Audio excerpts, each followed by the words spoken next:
Hello साथियों, स्वागत है आप सभी का अपना यूट्यूब चैनल आइकॉनिक एस्पिरेंट्स पे। साथियों, आज हम लोग मध्यकालीन भारत के इतिहास का पूरा यह बीपीएससी का जितना भी प्रश्न पूछा गया है साथियों, अभी तक हम लोग क्या कर रहे हैं, उसका पूर्वावलोकन प्रश्न हल को कर रहे हैं साथियों। लगभग 1992 से लेकर साथियों अभी तक 2022 में जितने भी प्रश्न पूछे गए हैं, इन सभी प्रश्नों का हम लोग पूरा का पूरा संग्रह इस क्लास में अध्ययन करने वाले हैं।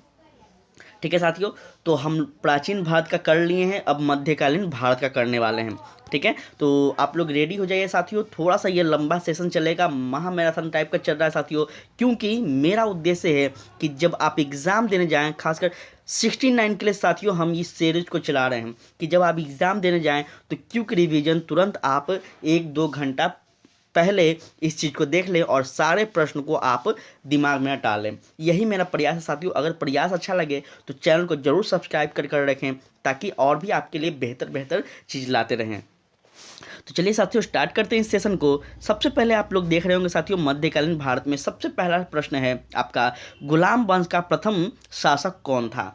तो साथियों इसका सभी आंसर हो जाएगा क्या, इसका सही आंसर हो जाएगा साथियों आपका कुतुबुद्दीन ऐबक। कुतुबुद्दीन ऐबक था साथियों, यह सभी को पता होगा। चलिए इसके बारे में थोड़ा तथ्य है उसके भी हम लोग जान लेते हैं साथियों। इस तथ्य को आप लोग बहुत ही ध्यान से समझिएगा, सुनिएगा। टेलीग्राम पे इसका हम सारा पीडीएफ आपको दे देंगे, तो आपको इस यहाँ से बहुत ही ज़्यादा फायदा होगा साथियों।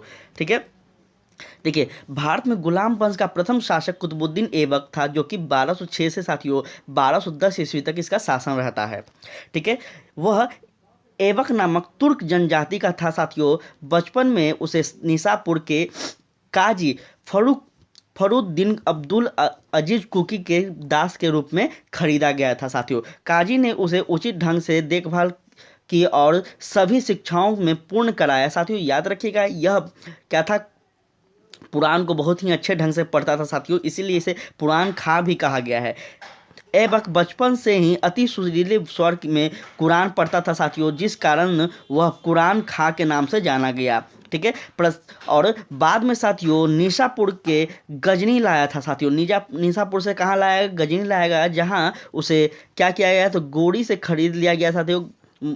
ठीक है, मोहम्मद गौरी ने उसे खरीद लिया। अपनी प्रतिभा, लगन और ईमानदारी के बल पर शीघ्र ही ऐबक ने गौरी का विश्वास प्राप्त कर लिया। गौरी ने उसे अमीर ए खा आखुर के पद पर प्रोत्साहित कर दिया, और यही उसे जीवन का एक नया अध्याय प्रारंभ हुआ। वह दिल्ली का पहला तुर्क शासक था साथियों। वह लाहौर से ही शासन करता था। उसी को भारत में तुर्क राज्य का संस्थापक भी माना जाता है। गौरी के मृत्यु के बाद साथियों लाहौर के नागरिकों द्वारा आमंत्रित करने पर वहां पहुंचकर शासन सत्ता अपने हाथ में ले लिया। उसने अपना राज्याभिषेक गौरी के मृत्यु के बाद 3 माह पश्चात जून 1806 ईस्वी में कराया था साथियों, इसे भी याद रखेंगे। ऐबक ने कभी सुल्तान की उपाधि धारण नहीं की, यह बहुत ही इंपॉर्टेंट बात है, इसे ध्यान में रखिएगा आप लोग। ठीक है, ऐबक ने कभी भी सुल्तान की उपाधि धारण नहीं की साथियों, यह ध्यान में रखिएगा आप लोग। उसने केवल मलिक और क्या था साथियों, शिवलासार की पदवी समाप्त पद भी अपने को संतुष्ट रखा। गौरी के उत्तराधिकारी गियासुद्दीन द्वारा मुक्ति पत्र प्राप्त करने के बाद नियम पूर्वक 1808 ईस्वी में साथियों ऐबक की दास्ता मुक्ति मिली थी। इस चीज को ध्यान में रखेंगे। चलिए आगे सेकंड प्रश्न है साथियों, कुतुबुद्दीन ऐबक की राजधानी कहाँ थी। तो अभी हम लोग जस्ट ऊपर के सेशन में पढ़े साथियों, कुतुबुद्दीन ऐबक की जो राजधानी थी वो कहाँ थी साथियों, तो लाहौर में थी। वह लाहौर से ही शासन करता था। 2.5 दिन का झोपड़ा क्या है साथियों, तो ध्यान में रखेंगे 2.5 दिन का जो झोपड़ा है साथियों वो क्या है, तो एक मस्जिद है। ठीक है, एक क्या है साथियों, एक मस्जिद है। थोड़ा इसके बारे में जान लेते हैं। तो अपनी उदारता के कारण कुतुबुद्दीन ऐबक इतना अधिक दान करता था साथियों, इसलिए उसे लाख बख्त की उपाधि भी दी गई थी। ठीक है, पुकारा गया था। परिष्ठा ने लिखा है कि यदि व्यक्ति किसी की दानशीलता की प्रशंसा करते हैं तो उसे अपने युग का ऐबक पुकारते हैं साथियों, इसे भी आप लोग ध्यान में रखिएगा। चलिए आगे हम लोग बात करें, तो आगे साथियों आपका कुतुबुद्दीन ऐबक किसके द्वारा किया साथियों, कुतुब मीनार किसके द्वारा किया गया था। ठीक है साथियों, तो याद रखेंगे कुतुब मीनार का जो था वो किसके द्वारा निर्माण किया गया था, तो यह हो जाएगा साथियों इल्तुतमिश के द्वारा। ध्यान में रखेंगे इस बात को, इल्तुतमिश के द्वारा।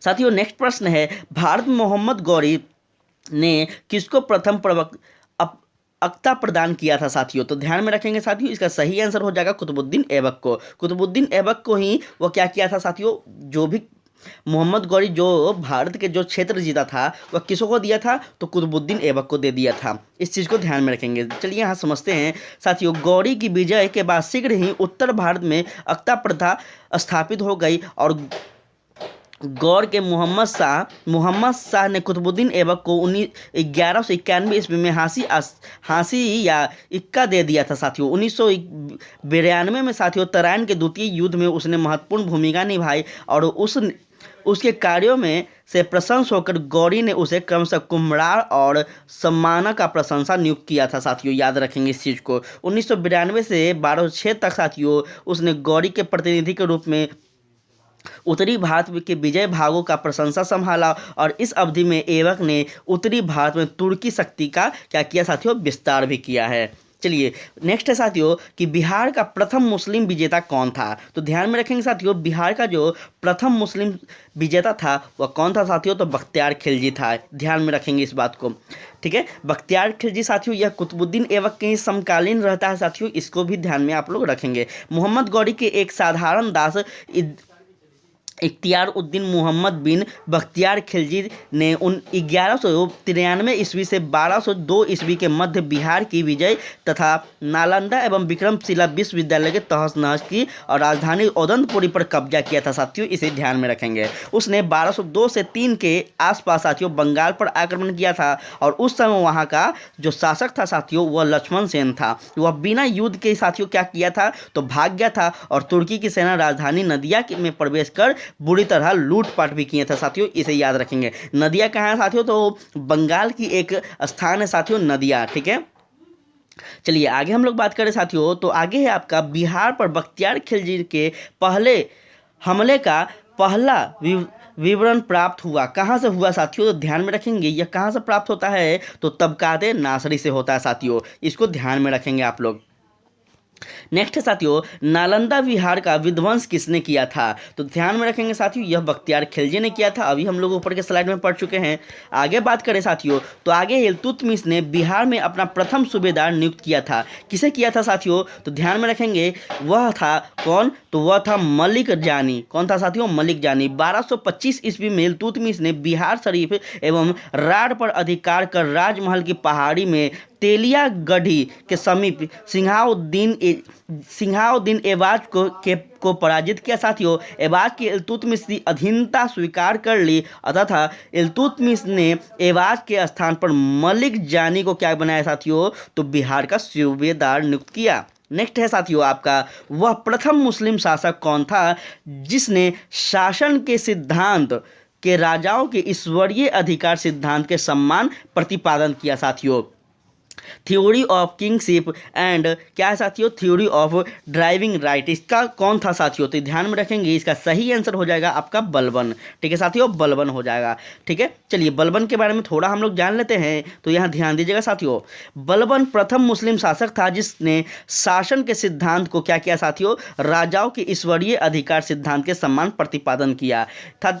याद रखेंगे साथियों, इसके अनुसार सुल्तान पृथ्वी पर ईश्वरीय प्रतिनिधि था और उसका स्थान पैगंबर के पश्चात पैगंबर के मतलब पश्चात उसका सेकंड होता था साथियों। पैगंबर कौन थे? तो साथियों इस्लाम धर्म के एक कहीं ना कहीं कह सकते हैं साथियों, इस्लाम धर्म के एक हम लोग कह सकते हैं, ठीक है साथियों। तो पैगंबर कौन थे? तो पैगंबर इस्लाम धर्म के मतलब एक कह सकते हैं प्रमुख थे। जिस तरह से हमारे लिए हमारे धर्म के प्रमुख ईश्वर हैं, उसी प्रकार से वो थे साथियों जिन्होंने क्या किया था? इस्लाम धर्म का प्रचार प्रसार किया था, ठीक है। हम जल्द ही चलेंगे साथियों, पैगंबर के इस्लाम धर्म का इतिहास पढ़ेंगे तो आपको पैगंबर के बारे में अच्छे से समझाएंगे। आगे चले साथियों, तो किस दिल्ली सुल्तान ने रक्त एवं लौह की नीति को अपनाई थी? तो साथियों यह प्रश्न बहुत ही फेमस प्रश्न है साथियों और इसका सही आंसर आपको सभी को पता होगा। किसने अपनाई थी साथियों? तो बलबन ने अपनाई थी साथियों, याद रखिएगा, ठीक है। बलबन ने अपनाई थी साथियों। बलबन के विषय में कहा गया है कि साथियों उसने रक्त और लौह की नीति को अपनाए थे। बलबन के राजस्व सिद्धांत को की दो मुख्य विशेषता थी। पहला साथियों, सुल्तान का पद ईश्वर के द्वारा प्रदत्त होता है, जो कि अभी हम लोग ऊपर देख लिए। द्वितीय साथियों क्या था, तो सुल्तान का निरंकुश होना आवश्यक है तथा उसके अनुसार सुल्तान पृथ्वी पर ईश्वर का प्रतिनिधि होता है। साथियों इन सभी बातों को हम लोग ऊपर के सेक्शन में देख लिए हैं। आगे साथियों, जब उसने राजस्व प्राप्त किया तो वह शरीयत के नियमों और आदेशों से पूर्णतः स्वतंत्र था। बर्नी ने यह कथन किस सुल्तान के लिए कहा है साथियों? बहुत ही इंपॉर्टेंट कथन है साथियों, और इसको याद में रखिएगा। यह कथन अलाउद्दीन खिलजी के द्वारा कहा गया है साथियों। इस चीज़ को याद रखिएगा, किसके द्वारा? तो बर्नी के द्वारा। ध्यान में रखिएगा साथियों, जियाउद्दीन बर्नी के उक्त कथन अलाउद्दीन खिलजी के लिए कहा गया है। अलाउद्दीन दिल्ली का पहला सुल्तान था साथियों जिसने धर्म पर राज्य का नियंत्रण स्थापित किया। बहुत ही इंपॉर्टेंट है साथियों। इस संदर्भ में अपनी नीति की क्या की साथियों व्याख्या करते हुए स्वयं कहता है कि मैं नहीं जानता कि कानून की दृष्टि से क्या उचित है और क्या अनुचित। मैं राज्य की भलाई अथवा अवसर निषेध के रूप में, विशेष के रूप में के लिए जो उपयुक्त समझता हूँ उसे ही अपने क्या करता हूँ साथियों, उसे ही करने की आज्ञा देता हूँ। बहुत ही इंपॉर्टेंट बात है साथियों, इस चीज़ को ध्यान में रखिएगा। अंतिम न्याय के दिन मेरा क्या होगा मैं नहीं जानता, यह किसका कथन था? तो अलाउद्दीन खिलजी का कथन था। अलाउद्दीन ने राजपद के विषय में साथियों बलबन के विचार को पुनः जीवित किया। वह राज्य के सार्वभौमिकता में विश्वास रखता था जो पृथ्वी पर ईश्वर का प्रतिनिधि मात्र है। साथियों याद रखिएगा, उसने अपनी शक्ति की वृद्धि के विषय में खलीफा की अनुमति लेना आवश्यक नहीं समझा। इसलिए साथियों उसने खलीफा को से अपने पद की मान्यता प्राप्त करने के संबंध में कोई याचना नहीं की, और उसने साथियों अपने आप को यामिक उस खिलाफत नासिरी और अमीर उल मुनामुन बताया साथियों, यही याद रखिएगा। इस प्रकार अलाउद्दीन दिल्ली का पहला सुल्तान था साथियों जिसने धर्म को राजनीति में हस्तक्षेप नहीं किया, यह भी याद रखेंगे साथियों। आगे हम लोग बात करें तो अलाउद्दीन खिलजी के प्रसिद्ध सेनापति में किसकी मंगोल के विरुद्ध लड़ते हुए मृत्यु हो गई थी साथियों? तो ध्यान में रखेंगे साथियों किसकी मृत्यु हो गई थी? तो इसका सही आंसर हो जाएगा साथियों जफर खां। ठीक है, जफर खां कौन था थोड़ा समझ लेते हैं। अलाउद्दीन खिलजी प्रसिद्ध सेनापति जफर खां मंगोलों के विरुद्ध लड़ता हुआ मारा गया, जो अपने समय का श्रेष्ठ और साहसी सेनापति था साथियों। ठीक है, जफर खां के शौर्य और भारतीय सेना की दृढ़ता से मंगोल इतने प्रभावित हुए कि वे उसी रात 30 कोस पीछे हट गए थे साथियों। यह भी इंपॉर्टेंट बात है, आप ध्यान में रखेंगे। रानी पद्मावती का नाम अलाउद्दीन की चित्तौड़ विजय से जोड़ा जाता है साथियों, और उसके पति का नाम साथियों ध्यान में रखेंगे राणा रतन सिंह था साथियों। ठीक है, आप लोग देखे होंगे पद्मावती मूवी आया था, उसमें भी आप लोग इसके बारे में देखे होंगे। चलिए थोड़ा जान लेते हैं साथियों। पद्मावती की कहानी के आधार पर 1540 ईस्वी में साथियों मलिक मोहम्मद जायसी द्वारा लिखी गई काव्य पुस्तक पद्मावत है। याद रखिएगा साथियों कौन सा है? तो पद्मावत है। किसके द्वारा? तो मलिक मोहम्मद जायसी के द्वारा। इसके अनुसार साथियों पत्नी चित्तौड़ के राणा रतन सिंह की अत्यंत सुंदर और विसुंदी पत्नी थी साथियों। ठीक है, अमीर खुसरो ने सुलेमान और रानी सेवा के प्रेम प्रसंग का उल्लेख अपने ग्रंथ में किया है, और साथियों उसने अपने संकेतों में अलाउद्दीन की समता सुलेमान तथा पद्मिनी की तुलना सेवा से की है साथियों। इसे ध्यान में रखेंगे। संभवतः इसी आधार को मानकर साथियों मलिक मोहम्मद जायसी ने पद्मावत की रचना की और राणा रतन सिंह की रानी पद्मावती की कहानी बनी है साथियों। इसे याद में रखेंगे आप लोग। चलिए आगे हम लोग जानते हैं साथियों। तो आगे है अलाउद्दीन खिलजी के आक्रमण के समय देवगिरी का शासक कौन था? ध्यान में रखेंगे साथियों, उस समय का जो शासक था वह कौन था साथियों? तो आपका रामचंद्र देव हो जाएगा इसका सही आंसर। ठीक है, चलिए थोड़ा जान लेते हैं इसके बारे में तथ्यों को। तो अलाउद्दीन के आक्रमण के समय साथियों देवगिरी का शासक रामचंद्र देव था, जो कि 1296 ईस्वी में देवगिरी के शासक रामचंद्र देव के अलाउद्दीन के सफल आक्रमण के बाध्य होकर उसे प्रति 1 वर्ष क्या कर दिया गया साथियों? प्रति वर्ष एलिच पुर की आय भेजने का वादा किया गया था। यह इंपॉर्टेंट बात है साथियों। 1503 ईस्वी में और 1506 ईस्वी में साथियों उसने उस कर को दिल्ली नहीं भेजा, जिस कारण साथियों 1307 ईस्वी में अलाउद्दीन खिलजी ने मलिक काफूर के नेतृत्व में एक सेना देवगिरी पर आक्रमण करने हेतु भेजा और रामचंद्र देव युद्ध में पराजित होकर उसे आत्मसमर्पण करना पड़ गया था।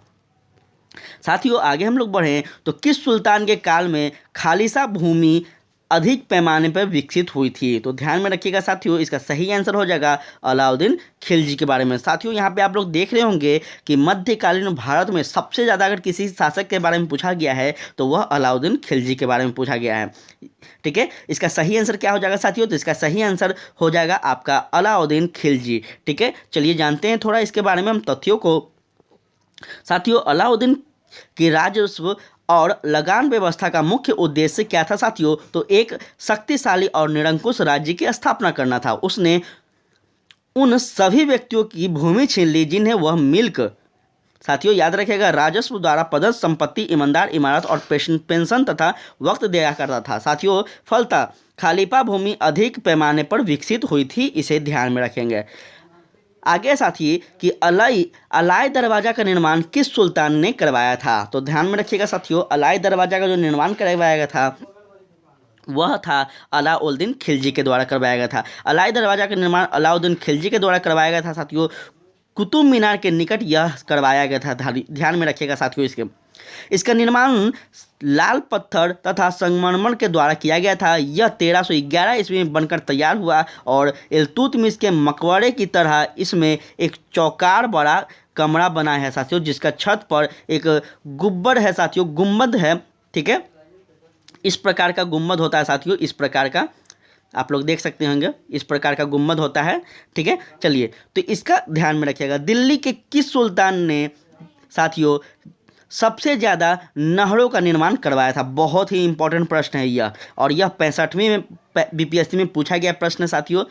तो साथियों इसका सही आंसर हो जाएगा फिरोज शाह तुगलक के बारे में। ठीक है, फिरोज शाह तुगलक ने सबसे ज़्यादा करवाया था। फिरोज शाह तुगलक का शासनकाल भारत में नहरों का सबसे बड़े क्या करता है साथियों, जल का निर्माण कराने के कारण प्रसिद्ध था। सिंचाई की सुविधा के लिए उसने 5 बड़ी नहरों का निर्माण कराया था। फिरोज शाह तुगलक उमेला वर्ग की स्वीकृति के पश्चात एक सर्व नामक सिंचाई कर क्या किए थे साथियों, लगाने वाला दिल्ली का प्रथम सुल्तान था। उन किसानों को जो सिंचाई के लिए शाही नहरों का पानी प्रयोग में लाते थे वह पैदावार का 1/10 भाग सरकार को देना पड़ता था, इसे ध्यान में रखिएगा। फिरोज शाह तुगलक द्वारा स्थापित दार उल सफ़ा का क्या था साथियों? तो ध्यान में रखेंगे वो क्या था, तो वह एक खैराती अस्पताल था साथियों, इसे ध्यान में रखेंगे। राज्य के खर्च पर हज की व्यवस्था करने वाला पहला भारतीय शासक फिरोज शाह तुगलक था साथियों, यह भी एक महत्वपूर्ण प्रश्न बन सकता है आपके लिए। साथियों आगे करें तो आगे उसने दार उल सफ़ा नामक एक खैराती अस्पताल की स्थापना की और उसमें शुक्ल हकीम रखे गए थे, इसे याद रखेंगे साथियों। निम्नलिखित में से किस सुल्तान ने बेरोजगारों को रोजगार दिलवाया था? बहुत ही इंपॉर्टेंट प्रश्न है साथियों, बहुत ही ज़्यादा इंपॉर्टेंट है। और अलाउद्दीन खिलजी कौन हो जाएगा साथियों? इसका सही आंसर मोहम्मद बिन तुगलक है, और फिरोज शाह तुगलक है, शेर शाह सूरी है। साथियों इसका सही आंसर हो जाएगा फिरोज शाह तुगलक।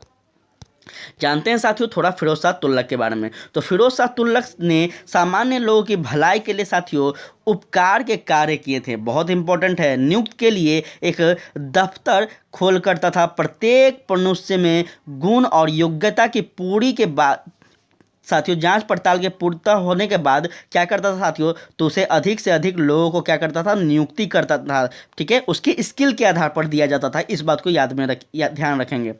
चलिए आगे हम लोग बात करें साथियों, निम्नलिखित में किस सुल्तान के दरबार में सबसे अधिक गुलाम थे? बहुत ही इंपॉर्टेंट है साथियों, और ये प्रश्न पिछले बार भी पूछा गया है और इसको थोड़ा ध्यान में रखिएगा। यह कौन हो जाएगा साथियों? तो फिरोज शाह तुगलक हो जाएगा। इसके समय में सबसे ज़्यादा क्या होता है साथियों, गुलाम होते हैं। फिरोज को दासों का बहुत शौक था। उसने क्या किया साथियों, उसके दासों की संख्या समतः 1 लाख से 80,000 तक पहुंच गई थी और उसकी देखभाल के लिए एक पृथक विभाग भी बनाया था साथियों, यह भी याद रखेंगे। उन दासों की शिक्षा का पूर्ण ध्यान रखा जाता था। प्रत्येक दास को 10 से 100 घंटे के बीच वेतन मिलता था, इसे भी याद रखिएगा साथियों। फिरोज का यह शौक राज्य के लिए हानिकारक सिद्ध हुआ था, यह थोड़ा सा आप लोग याद रखिएगा। चलिए आगे बात करें तो निम्नलिखित में से किस सुल्तान ने फलों की गुणवत्ता सुधारने के लिए उपाय किए थे? तो बहुत ही इंपॉर्टेंट है और इसका सही प्रश्न हो जाएगा साथियों फिरोज शाह तुगलक। ठीक है, फिरोज शाह तुगलक ने बागवानी में अपनी अभिरुचि के कारण साथियों दिल्ली के निकट 1200 नए बाग लगवाए तथा अलाउद्दीन के 3 पुराने बागों को फिर से लगवाया साथियों, इसे याद रखिएगा साथियों। फारसी यात्री अबुद्दर्जा भारत में किस राजा के शासनकाल में आया था? ठीक है, तो याद रखिएगा साथियों अबुद्दर्जा जो था वह किस राजा के शासनकाल में आया था? तो याद रखिएगा साथियों देवराय द्वितीय के शासनकाल में आता है। साथियों फारसी राजदूत अब्दुल रज्जाक संगम वंश के सबसे प्रतापी शासक देवराज द्वितीय, जो कि इनका कार्यकाल 1422 से 1486 ईस्वी रहता है साथियों। इसके शासनकाल में विजयनगर आया था और उसने अपने यात्रा वृत्तांत मल्ता उस सदाइन व मजउल बहरीन में देवराय द्वितीय का क्या किया है साथियों? शासनकाल का उल्लेख किया है। चलिए आगे, तैमूर के आक्रमण के बाद भारत में किस वंश का राज्य स्थापित हुआ था? तो क्या वह लोदी वंश था, सैयद वंश था, कौन था साथियों बताइए? तुगलक वंश था या फिर खिलजी वंश था? तो साथियों याद रखेंगे लोदी वंश था, ऑप्शन नंबर बी। तैमूर के आक्रमण 1858 ईस्वी में होता है साथियों, याद रखेंगे। तुगलक शासक के कमजोर कर दिया था और 1412 ईस्वी में नासिरुद्दीन की मृत्यु के बाद साथियों तुगलक वंश का अंत भी हो गया था। 1413 में साथियों सरदारों के दौलत खां को दिल्ली का सुल्तान चुना, परंतु दौलत खां के सूबेदार खिज खां ने पराजित किया और याद रखिएगा साथियों वो तैमूर द्वारा नियुक्त लाहौर का सूबेदार बन गया था, इसे भी ध्यान रखिएगा साथियों आप। आगे हम लोग बात करें तो निम्नलिखित में से किस सुल्तान ने एक नए नगर बसाया जहां अब आगरा है साथियों? बहुत ही इंपॉर्टेंट है और ध्यान रखिएगा इसका सही आंसर हो जाएगा सिकंदर लोदी। ठीक है, सिकंदर लोदी के द्वारा किया गया था। 17 जुलाई 1458 ईस्वी को साथियों निमाज उल्क सुल्तान सिकंदर शाह के नाम से सिंहासन पर बैठा था। वह लोदी का वंश का महानतम शासक था साथियों और 1504 ईस्वी में सिकंदर लोदी ने राजस्थान के शासकों पर नियंत्रण के उद्देश्य से यमुना नदी के किनारे आगरा नामक एक नवीन नगर बसाया था। इसका अपनी राजधानी बनाया था और उसने कृषि और व्यापार की उन्नति के लिए साथियों प्रयत्न किया। साथियों ध्यान में रखेंगे नाम पर पैमाने राज्य एक सिकंदरी उसी के समय आरंभ हुआ था साथियों, इसे भी ध्यान रखिएगा। उसके समय योग्य व्यक्तियों की सूची बनाकर प्रत्येक 6 माह के पश्चात उसे अपने सामने प्रस्तुत किया जाता था। वह शिक्षित और विद्वानों थे। ठीक है, उसने स्वयं के आदेश के आयुर्वेद ग्रंथ फारसी में अनुवाद किया था जिसका नाम फरगह सिकंदरी रखा गया। उसके समय में गायक विद्वान का श्रेष्ठ ग्रंथ था लज्जत ए सिकंदर शाही, इसे ध्यान में रखिएगा साथियों आप लोग। ठीक है, विजयनगर साम्राज्य के संस्थापक कौन थे? तो साथियों यह आप 100% जान होंगे, इसके संस्थापक हरिहर और बुक्का थे साथियों, यह दोनों थे। चलिए, विजयनगर साम्राज्य की स्थापना मोहम्मद बिन तुगलक के शासनकाल के समय ही हुआ था साथियों 1336 में। हरिहर एवं बुक्का नामक 2 भाइयों द्वारा किया गया था और इस राज्य की राजधानी हम्पी थी साथियों, जो क्या थी तुंगभद्रा नदी के किनारे में स्थित थी। विजयनगर के उस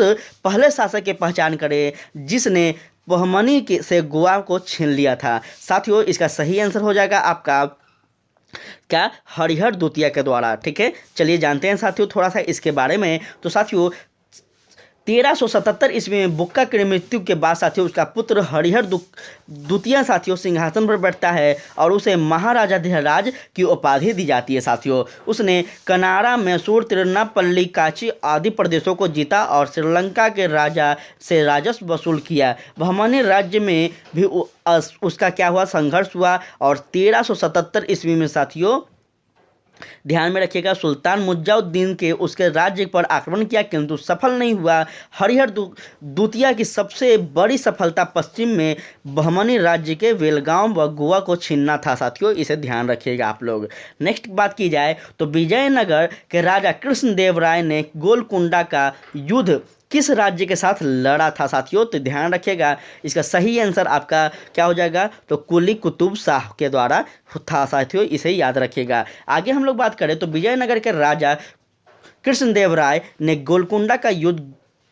गोलकुंडा के सुल्तान कुली कुतुब शाह के साथ लड़ा था और गोलकुंडा में कुतुब शाही वंश की स्थापना कुली कुतुब शाह ने की थी साथियों। जब कृष्णदेवराय उड़ीसा के साथ युद्ध में व्यस्त थे तब कुतुब शाह ने विजयनगर की सीमा पर स्थित पांगल और गुंटूर के दुर्ग पर क्या किया साथियों? आक्रमण किया। वारंगल, कोटी, कोंड, विंदु आदि के किले जीत लिए और इसके पश्चात साथियों उसने विजयनगर पर आक्रमण कर प्रयास किया। कृष्णदेवराय और कुतुब शाह के बीच संघर्ष भी हुआ साथियों। कुतुब शाह ने की सेना क्या हो गई? पराजित हो गई। आगे बात करें तो विजयनगर साम्राज्य के वित्तीय व्यवस्था की मुख्य विशेषता क्या थी? तो ध्यान रखिएगा साथियों, उसकी थी मेन क्या थी साथियों? तो भू राजस्व व्यवस्था थी।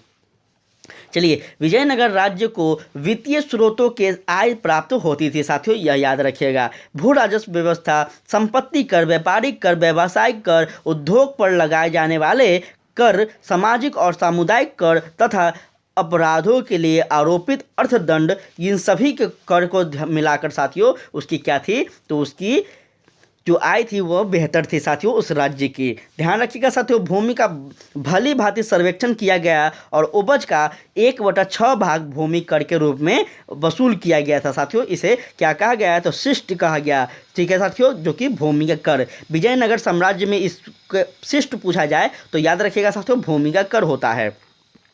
विजयनगर साम्राज्य का अवशेष कहाँ से मिलता है? बहुत ही इंपॉर्टेंट प्रश्न है और इसका सही आंसर हो जाएगा साथियों आपको क्या हो जाएगा? तो इसको हम्पी से मिलता है। कहाँ से मिलता है? हम्पी, जो कि राजधानी थी साथियों, याद रखिएगा। ठीक है, आगे हम लोग बात करें तो आगे साथियों कि दीवान ए उर्ज विभाग संबंधित था, किससे संबंधित था? तो यह साथियों रक्षा विभाग से संबंधित था। ऑप्शन नंबर सी यहाँ देखिएगा, दीवान ए आरिज अथवा आरिज एम क्या था साथियों? मुमालिक सल्तनत काल में सैन्य विभाग का प्रमुख अधिकारी होता था और आरिज ए मुमालिक का विभाग ही दीवान ए अर्ज कहलाता था साथियों, इसे ध्यान रखिएगा। ठीक है, चलिए आगे हम लोग शिवाजी की राजधानी कहाँ थी साथियों? तो ध्यान रखिएगा, शिवाजी की जो राजधानी थी वह थी साथियों रायगढ़ में। कहाँ थी? रायगढ़ में। चलिए, 1674 ईस्वी में साथियों शिवाजी ने अपना राज्याभिषेक करवाया था, छत्रपति की उपाधि धारण की थी साथियों और रायगढ़ को अपनी राजधानी बनाया था। उस युग में के महान विद्वान बनारस के पंडित विश्वर उर्फ गंगा भट्ट ने उन्हें क्षत्रिय घोषित किया था और उनका राज्याभिषेक किया था। इसको ध्यान में रखिएगा। आगे साथियों, बहमनी राज्य का संस्थापक कौन था? साथियों बहमनी राज्य का जो संस्थापक था वह कौन था? तो अलाउद्दीन हसन था साथियों, इसे ध्यान रखिएगा साथियों। दक्कन के आमिर ए शहदाद के विरोध के फलस्वरूप साथियों मोहम्मद बिन तुगलक के शासनकाल के अंतिम दिनों में बहमनी साम्राज्य की स्थापना होती है। जफर खां के नाम से एक सरदार ने अलाउद्दीन हसन साथियों बहमन शाह की उपाधि धारण की थी। साथियों याद रखिएगा, 1347 ईस्वी में सिंहासन पर वह बैठता है और बहमनी साम्राज्य का नींव रखता है साथियों। उसने गुलबर्गा को अपने नए क्या किया? स्थापित साम्राज्य की राजधानी बनाया था साथियों तथा उसका नाम अहसनाबाद रखा था। अपने साम्राज्य के शासन के लिए उसने इसे 4 तरहों अथवा प्रांतों के विभाजित किया था, गुलबर्गा और दौलताबाद, बरार और वीरदा। साथियों याद रखेंगे, प्रत्येक प्रांत एक शासक के अधीन था। गुलबर्गा एवं का प्रांत सबसे महत्वपूर्ण था साथियों, इसे ध्यान रखिएगा साथियों आप लोग। ठीक है, चलिए आगे हम लोग बात करें तो सरजामी प्रथा किसके क्या साथियों? सरजामी प्रथा किसके संबंधित थी? सरजामी प्रथा किससे संबंधित थी? तो ध्यान रखिएगा साथियों, इसका मराठा की भू राजस्व प्रथा से संबंधित थी। ठीक है, सेशन अच्छा लग रहा हो तो प्लीज़ साथियों आप लोग सेशन को शेयर करते चलें। देखिए काफ़ी ज़्यादा मेहनत कर रहे हैं साथियों और आपको इस सेशन से, इस क्लास से बहुत ही ज़्यादा फ़ायदा होगा। जब आप एग्ज़ाम के समय आपको टाइम कम होगा तो आप क्यू की रिवीजन इसके माध्यम से कर सकते हैं साथियों। और यहाँ से प्रश्न ना आए ऐसा हो नहीं सकता है। यह किसी भी आप कोचिंग संस्था से पूछ लें, किसी भी आप एक्सपर्ट से पूछ लें साथियों। याद रखिएगा 1992 से लगभग 2022 तक के जितने भी बीपीएससी का एग्जाम हो सारा प्रश्न अभी तक इसमें करवाया जा रहा है। तो आप समझ सकते हैं कहाँ से प्रश्न आएगा, यहीं से तो आएगा। तो प्लीज़ साथियों आप लोग सेशन को शेयर करते चलें एक बार, ठीक है। काफ़ी ज़्यादा मेहनत करना पड़ता है। निम्नलिखित में से कौन भूमि उत्पाद पर लगने वाला कर को इंगित करता है? साथियों ध्यान रखिएगा, इसका सही आंसर हो जाएगा आपका क्या, तो इसका सही आंसर हो जाएगा साथियों आपका ऑप्शन नंबर बी हो जाएगा साथियों, खुश्म। ध्यान दीजिएगा साथियों, यहाँ पे बी नंबर ऑप्शन इसका सही आंसर हो जाएगा। कौन, ध्यान दीजिएगा साथियों, 2 और 3 इसका सही, ये और ये दोनों सही हो जाएगा साथियों इसका सही आंसर, ठीक है। चलिए इसके बारे में थोड़ा जान लेते हैं। सॉरी साथियों, इसका सही आंसर डी हो जाएगा, ठीक है। इसका सही आंसर क्या हो जाएगा, डी। थोड़ा सा हम देखने में थोड़ा गलती हो गया था, इसका डी हो जाएगा, मतलब सारा का सारा आंसर इसका सही है, इसका मतलब इसका डी आंसर सही है। चलिए हाँ, चलिए इस व्यवस्था के बारे में थोड़ा सा हम लोग समझ लेते हैं। ध्यान दीजिएगा साथियों, ये व्यवस्था था क्या, तो खराज उस्र और मुक्तई भूमि उत्पादन पर लगने वाला कर था साथियों, इंगित था इस, जबकि खुम्द भूमि उत्पादन लगाने वाला कर नहीं था। अपितु साथियों खुश्म लूट का धन खुश्म युद्ध के में शत्रु राज्य की जनता से लूटा हुआ प्राप्त होता था साथियों, वही धन था। इस लूट का 4/5 भाग सैनिक में बढ़ जाता था साथियों, और शेष 1/5 भाग राजकोष में जमा होता था। ध्यान रखिएगा इस चीज़ को। अलाउद्दीन खिलजी और मोहम्मद तुगलक के बीच अगर बात की जाए साथियों, तो यही व्यवस्था 4/5 भाग राजकोष में किया जाता था और 1/5 भाग सैनिक में बांट दिया जाता था, जो कि बिल्कुल क्या था साथियों, इसका अपोजिट था, ठीक है। चलिए आगे हम लोग बात करें, तो किस सुल्तान ने जमीन में फसल की क्या की साथियों, फसल की नपाई का आधार राजस्व के रूप में दावा किया था? तो ध्यान रखिएगा साथियों, इसका सही आंसर क्या है, इसका सही आंसर अलाउद्दीन खिलजी है। चलिए आगे हम लोग बात करें साथियों, अलाउद्दीन खिलजी दिल्ली सल्तनत का पहला सुल्तान था और जिसने भू राजस्व व्यवस्था की नीति में कुछ परिवर्तन भी किए थे। उसने उपज का 50% भूमि क्या किया था साथियों, भू राजस्व व्यवस्था के रूप में निश्चित किया था। अनाज के रूप में लेने के लिए जोर दिया था साथियों, जिसे पूर्व बलबन और इल्तुतमिश ने भू राजस्व उपज की 1/3 दर से अधिक कर दिया था। मोहम्मद बिन तुगलक के काल में साथियों भूमिहर की दल अलाउद्दीन की भांति 50% अधिक थी, लेकिन जहां अलाउद्दीन के राजस्व निर्धारण भूमि की पैमाइश के आधार पर किया जाए, तो वहीं मोहम्मद बिन तुगलक के बिना पैमाइश के अनुसार साथियों अनुमान के आधार पर राजस्व निर्धारित किया गया है। साथियों इस प्रश्न में विकल्प सी और डी सही है, किंतु बिहार लोक सेवा आयोग क्या करती है साथियों, तो डी को सही मानती है, इसलिए आप लोग सी को सही मानती है साथियों, इसलिए आप सी को ही सही मानिएगा, ठीक है। इसे ध्यान में रखिएगा साथियों। चलिए आगे हम लोग बात करें, तो आगे है आपका प्रश्न, नेक्स्ट है साथियों क्या, तो नेक्स्ट है आपका शेख बहाउद्दीन जकारिया किस संप्रदाय के थे? तो साथियों वह सुहवारी संप्रदाय के थे, ऋषि संप्रदाय के थे, या फिर किस संप्रदाय के थे, तो चिश्ती संप्रदाय के थे, या फिर फिरदौरी संप्रदाय के थे। साथियों इसका सही आंसर ऑप्शन नंबर ए हो जाएगा साथियों, ये ऑप्शन नंबर ए इसका क्या है साथियों, तो इसका ऑप्शन नंबर ए सुहरावर्दी संप्रदाय के थे, इसको ध्यान में रखिएगा। भारतवर्ष में सुहरावर्दी संप्रदाय शेख किसके द्वारा था साथियों, तो शेख बहाउद्दीन जकारिया के द्वारा था, प्रारंभ किया गया था। सूफियों के इस संप्रदाय को शेख सदराउद्दीन आखिर, शेख शकुद्दीन अब्दुल फतह और शेख जलाउद्दीन सुख आदि के द्वारा किया गया था, इसको ध्यान में रखिएगा। इन शासकों में से किस ने अपनी सैन्य टुकड़ियों को 200 से 250 एवं 500 से इकाइयों में विभाजित किया था? तो ध्यान रखिएगा साथियों, इसका सही आंसर हो जाएगा आपका ऑप्शन नंबर ई सही हो रहा है साथियों। थोड़ा सा इसके बारे में हम लोग समझ लेते हैं क्या है ये। इस्लाम शाह शेर शाह का पुत्र था, ठीक है। पहला बात, इस्लाम शाह ने पूरे उत्तर भारत में लगभग 8 वर्षों तक शासन किया और उसकी मृत्यु 1533 ईस्वी में हुई। इस्लाम शाह ने अपनी सैन्य टुकड़ियों को 50, 200, 250 और 500 की इकाइयों में विभाजित किया था। संभवतः शेरशाह के समय में भी सैन्य विभाजित की यह प्रणाली प्रचलित थी। साथियों की ज्ञान है कि बिहार के लोक सेवा आयोग ने इस प्रश्न को ई माना है, इसलिए हम सभी को भी ई मानना होगा। चलिए नेक्स्ट साथियों कि जवाबविद का संबंध किससे है। साथियों ध्यान में रखिएगा, इसका सही आंसर हो जाएगा आपका क्या, इसका सही आंसर हो जाएगा साथियों ऑप्शन नंबर ए, राज्य कानून से संबंधित है। ठीक है, जब ध्यान दीजिएगा साथियों नेक्स्ट प्रश्न, सल्तनत काल के सिक्के टका, सरगनी एवं जीतल किस धातुओं के थे। तो ध्यान रखिएगा साथियों चांदी और चांदी तांबा, ये सभी इसका सही आंसर हो जाएगा साथियों। सल्तनत काल में टका, टका किसको बोला जाता था, तो पैसों को, ठीक है, सिक्के को टका चांदी एवं जीतल तांबे का बना होता था। यह दोनों सिक्के इल्तुतमिश के द्वारा प्रचलित किया गया था।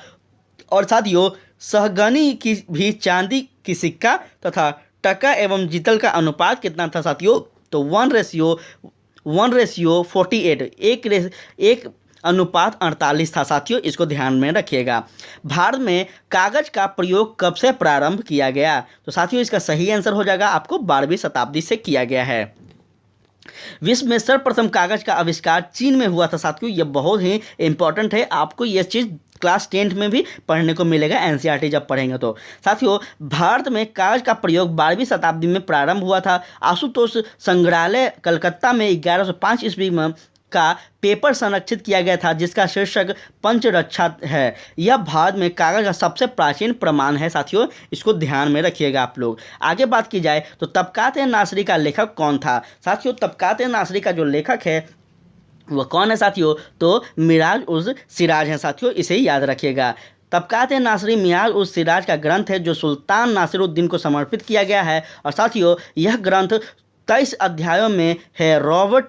रॉबर्टी ने इसका अंग्रेजी में अनुवाद किया साथियों। इस पुस्तक में मोहम्मद गौरी की भारत विजय का प्रत्यक्ष वर्णन मिलता है। और साथियों मिनहाज प्रथम सिद्ध इतिहासकार है जिसने यह कहा है साथियों कि कुतुबुद्दीन ऐबक ने अपने नाम की मुद्दता प्रसारित की और खुत्ता पढ़वाया साथियों, यह भी आप याद रखिएगा। सभी भक्ति संतों के मध्य एक समान विशेषता थी।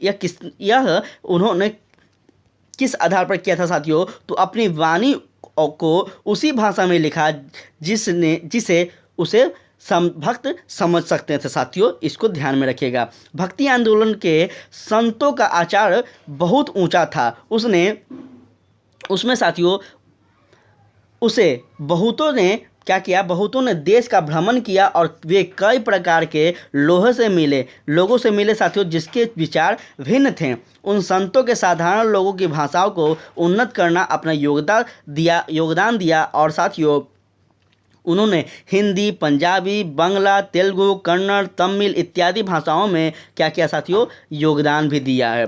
साथियों भक्ति आंदोलन के संत अपने उद्देश्य क्षेत्रीय भाषाओं में करते थे, उपदेश को क्या करते थे, क्षेत्रीय भाषाओं में देते थे साथियों। वहाँ के लोग उनके उपदेश आसानी से क्या करते थे, सुन पाते थे और समझ पाते थे, इसको याद रखिएगा साथियों। निम्नलिखित में से किस सुल्तान के निजामुद्दीन औलिया ने भेंट करके इससे इनकार कर दिया था। किस सुल्तान से निजामुद्दीन औलिया ने भेंट करने से इनकार कर दिया था, तो साथियों इसका अलाउद्दीन खिलजी से भेंट करने से इनकार कर दिया था, याद रखिएगा। चलिए शेख मिर्ज़ाउद्दीन औलिया ने सात मुसलमानों का राज्य देखा, जो कि एक के बाद एक सतानी होते गए, क्या होते गए, ससासीन होते गए, किंतु वे कभी भी किसी के दरबार में नहीं गए साथियों, ये बहुत ही इंपॉर्टेंट बात है। सुल्तान अलाउद्दीन ने शेख से मिलने का बहुत प्रयास किया, यहाँ तक कि उसने शेख के लिए प्रिय शिष्य अमीर खुसरो के माध्यम से भी प्रयत्न किया, किंतु जब शेख को ज्ञान हुआ कि सुल्तान आने वाला है तो वो कहाँ चल गया साथियों, अजोधन चले गए। इस प्रकार औलिया न तो सुल्तान से मिला और ना ही इनकार किया, इसे ध्यान में रखिएगा आप लोग। आगे बात किया जाए साथियों तो आगे है आपका 12 माशा की रचना किसने की थी। साथियों 12 माशा की रचना किसने की थी, तो यह था साथियों मलिक मोहम्मद जायसी के द्वारा की गई थी। ठीक है साथियों 12 माशा की रचना मलिक मोहम्मद जायसी ने की थी। जायसी की पद्मावत और क्या है साथियों, तो अखट रावट तथा आखिरी कलाम साथियों में पद्मावत की हिंदी साहित्य में महत्वपूर्ण स्थान रखती है, इसे ध्यान में रखिएगा आप लोग। पानीपत के युद्ध में बाबर की जीत का जीत का मुख्य कारण क्या था? तो ध्यान रखिएगा साथियों, इसका मुख्य जो कारण था वो क्या था, तो इसका मुख्य कारण था साथियों आपका उसकी सैन्य कुशलता थी। ठीक है, वो आधुनिक लैस से क्या था साथियों, मतलब उसके पास आधुनिक तरह के भी लैस थी। पानीपत का पहली लड़ाई, उस समय की आधुनिक युद्ध, अभी की आधुनिक युद्ध नहीं कह सकते हम लोग। पानीपत की पहली लड़ाई 21 अप्रैल 1526 को किसके द्वारा हुआ साथियों, तो बाबर एवं इब्राहिम लोदी के बीच हुआ था, जिसमें साथियों अपनी सैन्य कुशलता के बल पर बाबर ने विजय प्राप्त किया और बाबर की सैन्य संख्या लोदी की सेना से कम भी थी, इसको ध्यान रखिएगा आप लोग। उसकी कुशल सैन्य नीति चलने से विजय श्री ने उसका वर्णन किया है साथियों, इसको ध्यान रखिएगा। इब्राहिम लोदी स्वयं एवं अभिनव शून्य व्यक्ति था। बाबर लिखता है कि वह अभी अनुभवी व्यक्ति था और उसके पास अनुभव की कमी थी साथियों, और जो अपनी गतिविधियों में बड़ी असमावाधि रखता है वह बिना किसी व्यवस्था के आगे बढ़ता जाता है, यह बाबर का कथन था। साथियों आगे बात करें तो आगे है साथियों आपका तुजुक ए बाबरी किस भाषा में लिखी गई थी? तो साथियों इसका सही आंसर हो जाएगा आपका ऑप्शन नंबर सी, अर्थात तुर्की में लिखी गई थी। मुगल साम्राज्य की आधारशिलता रखने वाले जरीउद्दीन मोहम्मद बाबर ने अपने जीवन संबंधित घटनाओं को एक ग्रंथ में स्वयं ही लिखा है, इसे तुजुक ए बाबरी कहते हैं साथियों। यह किताब तुर्की भाषा में लिखी गई है और किंतु तुर्की मुगल दरबार की राज्य भाषा थी साथियों, अपितु यह सम्मान फारसी को प्राप्त था, यह भी याद रखिएगा। हुमायूं ने सुचारू दुर्ग का प्रथम बार आक्रमण कब किया था साथियों? ध्यान रखिएगा साथियों, हुमायूं ने चुनार दुर्ग का क्या किया था साथियों, प्रथम बार आक्रमण कब किया गया था?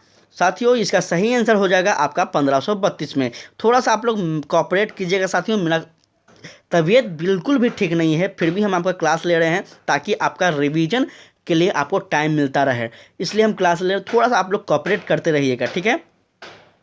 चलिए इसके बारे में हम लोग थोड़ा जान लेते हैं साथियों। तो यहाँ ध्यान दीजिएगा, हुमायूं ने चुनार दुर्ग का प्रथम बार आक्रमण 1500 कब किया था साथियों? 32 ईस्वी में किया था। इस किले को उसने 4 महीने तक घेर रखा था, जिसके बाद शेर खां ने हुमायूं की अधीनता स्वीकार कर ली। इसके अतिरिक्त साथियों 1531 ईस्वी में उसने कालिंगर पर आक्रमण किया और 1532 ईस्वी में साथियों रायसेनी के महत्वपूर्ण किले को भी जीत लिया साथियों, यह याद रखिएगा। निम्नलिखित में से किसने अपने बादशाह पति के लिए मकबरे का निर्माण करवाया था साथियों? याद रखिएगा, किसने अपने बादशाह पति के लिए कहा जा रहा है, पत्नी के लिए तो आप सुने होंगे, पति की बात की जा रही है, तो यहाँ कौन हो जाएगा साथियों? ऑप्शन नंबर बी हाजी बेगम हो जाएगी साथियों, इसका सही आंसर याद रखिएगा। हाजी बेगम ने अपने पति हुमायूं के मकबरे का निर्माण दिल्ली में 1564 ईस्वी में करवाया था साथियों, याद रखिएगा। आगे बात की जाए साथियों तो इस मकबरे का नक्शा मिर्जा गियास ने तैयार किया था और साथियों श्वेत संगमरमर से बना यह भारत का प्रथम क्या था साथियों? तो गुंबद वाला मकबरा था, इसको ध्यान में रखेंगे आप लोग। देखिए कमेंट में आप लोग जरूर बताइएगा साथियों कि मेरा प्रयास कैसा लग रहा है, ताकि हम और भी आपको ऐसा बेहतर से बेहतर चीज़ आपको मार्केट में जो है उसको ढूंढ कर लाएं और आपके सामने रखें। आप लोग कमेंट में ज़रूर बताइएगा। हुमायूं नामा की रचना किसने की थी साथियों? हुमायूं नामा की जो रचना की गई थी वह की गई थी आपको किसके द्वारा? तो गुलबंद बेगम के द्वारा ही की गई थी। बाबर की शाहजादी गुलबंद बेगम ने हुमायूं की रचना की थी साथियों। हुमायूं नामा की रचना फारसी भाषा में की थी। बादशाह अकबर ने अकबरनामा के प्रेरण के लिए सामग्री एकत्र करने के उद्देश्य से यह आदेश दिया था कि बाबर तथा हुमायूं के राज्यकाल में विषय में जिसे भी कुछ भी स्मरण हो वह क्या कर सकता है साथियों? वह उसे लेखबद्ध करके उसकी सेवा में प्रस्तुत कर सकता है। अतः अब अनेक लोगों ने इतिहास लिखना प्रारंभ किया और गुलबंद के हुमायूं नामा की रचना भी इसी के संदर्भ में होता है साथियों। आगे हम लोग बात करें तो आगे है आपका क्या? हुमायूं द्वारा लड़े गए 4 प्रमुख युद्ध का साथियों अनुसार तिथि अनुसार सही क्रम अंकित करें। युद्ध स्थलों के नाम भी नीचे दिए गए हैं साथियों। इसका सही आंसर क्या है? तो देवरा, चौसा, कन्नौज और साथियों सरहिंद इसका सही आंसर हो जाएगा। ठीक है, चलिए जानते हैं साथियों थोड़ा सा इसके बारे में हम लोग। तो यहाँ ध्यान दीजिएगा साथियों, हुमायूं द्वारा लड़े गए 4 प्रमुख युद्ध थे। कौन कौन? तो देवरा, चौसा, कन्नौज एवं सरहिंद। 1531 में उसने गोमती के क्या क्या साथियों गोमती के तट पर स्थित दोहरा नामक स्थान पर अफगान विद्रोहियों को परास्त किया था और 26 जून 1539 को चौसा के युद्ध में हुमायूं को शेर शाह से पराजित किया था। और इस युद्ध में निमाज नामक मिस्ती ने हुमायूं की जान बचाई थी साथियों। यह भी याद रखिएगा, हुमायूं के विरुद्ध चौसा की इस विजय से शेर खां की साथियों शक्ति एवं प्रतिष्ठा दोनों क्या हुई थी? वृद्धि हुई थी। और उसने शेर खां की पद धारण अपने आप को शेर शाह से क्या किया था साथियों? पद धारण किया था। आगे हम लोग बात करें तो आगे कुछ और भी इंपॉर्टेंट बात है, इसको ध्यान में देखेंगे। तो साथियों आगे है साथियों 1540 ईस्वी में कन्नौज एवं बिलग्राम के युद्ध में हुमायूं ने शेर शाह को पराजित होना पड़ा और विवश होकर वह निर्वासित की भांति इधर उधर भटकता रहा। 22 जून 1555 ईस्वी को सरहिंद युद्ध में साथियों वह विजय प्राप्त कर पुनः हुमायूं को एक बार पुनः उसका खोया हुआ राज्य वापस दिला पाया साथियों। याद रखिएगा, निम्नलिखित में से किस सुल्तान ने पहले हरजते आला, याद रखिएगा साथियों, हरजते आला की उपाधि अपनाई थी? बहुत ही इंपॉर्टेंट है साथियों। तो यह कौन हो जाएगा साथियों? शेरशाह सूरी हो जाएगा। ठीक है, 1529 में बंगाल के शासक नुसरत शाह को पराजित करके शेर खां जो था साथियों वह शेरशाह सूरी बना। उसने हरजते आला की उपाधि धारण की और 1539 में चौसा के युद्ध में साथियों हुमायूं को पराजित करके उसने शेरशाह की उपाधि भी धारण की। पहले उसका नाम क्या था साथियों? बचपन का नाम शेर खां था। ठीक है, तो बाद में कब 1539 में उसको शेरशाह के नाम से जाना जाता है, शेर खां को। आगे साथियों कि शेर शाह का मकबरा कहाँ स्थित है? साथियों इसका सही आंसर हो जाएगा सासाराम में स्थित है। शेर खां का मकबरा बिहार के रोहतास जिले में सासाराम नामक स्थान पर तालाब के बीच साथियों ऊंचे चबूतरे पर बना हुआ। काली नंजर युद्ध 1545 ईस्वी के दौरान घायल हो गया जाने के बाद साथियों इसकी मृत्यु हो गई थी, यहीं पे इसका बना हुआ है। हल्दी घाटी के युद्ध में महाराजा प्रताप की सेना के सेनापति कौन था साथियों? तो याद रखेंगे साथियों इसका सही आंसर हो जाएगा हकीम खां साथियों, इसको ही ध्यान रखिएगा। चलिए साथियों हकीम खां के बारे में थोड़ा जान लेते हैं हम लोग। तो साथियों हल्दी घाटी का युद्ध 1576 में महाराणा प्रताप और मुगल सेनापति साथियों मान सिंह एवं शासक शाह के युद्ध में लड़ा गया था। राजपूत योद्धा के अलावा राणा की सेना ने अग्रदूत का नेतृत्व संभाला था साथियों। अफगानों की टुकड़ी के साथ हकीम खां को क्या किया था? सूत कर दिया था। और राणा की सेना ने भीले की भी एक छोटी सी टुकड़ी के शामिल थी और यह राणा के मुगलों के साथ आमने सामने आखिरी मुठभेड़ की थी साथियों। और आगे उसने छापा मार युद्ध का भी सहारा लिया था, यह याद रखिएगा।